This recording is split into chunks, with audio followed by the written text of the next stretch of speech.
Hello and welcome to the very first SmackDown Hit or Miss, where I've watched SmackDown, so I'm going to give you whether it was a hit or a miss. We opened SmackDown this week with Pat McAfee. I love Pat McAfee. He is one of the best commentators in WWE history. Gonna get a hit. Pat McAfee comes out, welcomes everyone to SmackDown, says he was let down the road, yada yada yada. Clip will go up on my Barber George Wrestling TikTok later of him and The Rock discussing something. Austin Theory then comes out and interrupts him. Now, Austin Theory doesn't have a lot to do tonight because of the Grayson Waller effect. So he interrupts Pat McAfee. And then Pat McAfee's like, this is the people's show. Out comes The Rock. And The Rock does this, you are an asshole thing that I'm pretty sure he'd done to Vince McMahon in Denver. I'm sure of it. Originally. They drop an elbow each on Pat McAfee. It's a bit of fun, this whole segment. This can get a hit as well. Then we roll on to Finn Balor versus AJ Styles. This match was a decent match. I enjoyed it. I like seeing Finn Balor and AJ Styles work each other because it's good when they do, because they're just so well fine-tuned together, even though they don't work an awful lot together, but when they do, it gets a hit. Finn defeated AJ, gets a hit, and Jimmy helps Finn win as the Judgment Day got removed from ringside. I don't know what's going on here, because Finn, backstage, also offers Jimmy into the Judgment Day. This also gets a hit. Finn discussing with Jimmy. I want to know what's going on with the Usos in the Judgment Day at the minute. It seems like they've offered both Usos a spot. And then you see Jimmy and Paul Heyman start talking, but it goes, you don't hear what they say. We'll then have the LWO in the ring with each other, and Santos says, Ray, look, I want an opportunity at the US title. They accept. This is going to get a hit because I love the fact that Ray is willing to work with Santos in a match, and he's willing to have a match. Even in the same group, they're going to have this match out of respect. It's going to be fun. It's going to be for the US title. But as I'm calling them now, the Street Business, or Street Profits and Bobby Lashley, they come out, start running their mouths, and the other two guys in the LWO, but can't think of the they challenge Street Profits to a match. Cuts the break. After the break, Street Profits versus the LWO. Street Profits win.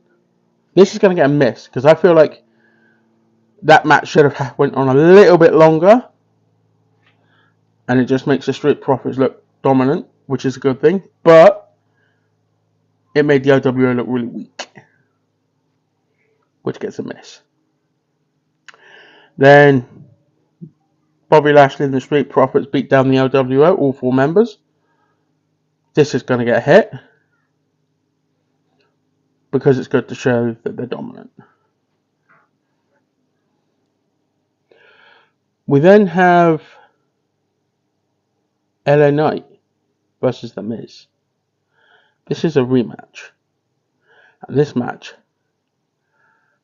God, it was a right old amazing match. Oh my God. I can't believe that these two guys can put on a match like this. Well, I can actually, because they're both talented superstars, and they deserve to be doing these matches. This gets a this don't just get a normal hit. This gets a yeah hit. Yeah hit. In case you were wondering. Yeah hit. Because this was an amazing match for LA Knight and The Miz. And I loved it. Moving on. LA Knight calls out all the champions. And then cuts to Solo and Heyman backstage.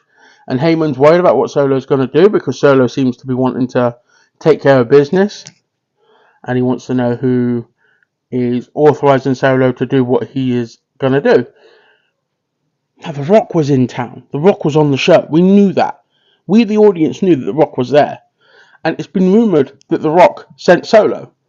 So why not do something with that? It seems Solo has an order. Yeah. Adam Pearson, Pretty Deadly. This is going to get a hit. Because Pretty Deadly are entertaining.